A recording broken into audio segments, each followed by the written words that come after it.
We've got what might be the most complex question task on this section. We're being asked to complete the text. So we've got to figure out what we're being asked for first. So it says, the researchers suggest that in developing new repellents, it would be most useful to do something. So I have to go figure out kind of proactively what is going to allow for useful repellents, whatever that means. So we read from the top.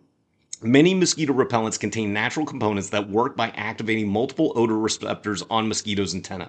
As the insects develop resistance, new repellents are needed. Kadong and her team found that EBF, a molecular component of a chrysanthemum flower extract, can repel mosquitoes by activating just one odor receptor.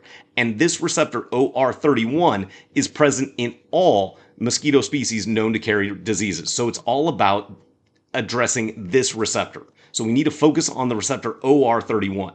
So identify molecular components similar to EBF that target the activation of OR31 receptors. Well, yeah, because now we can keep recycling which types of repellents targeting just that receptor.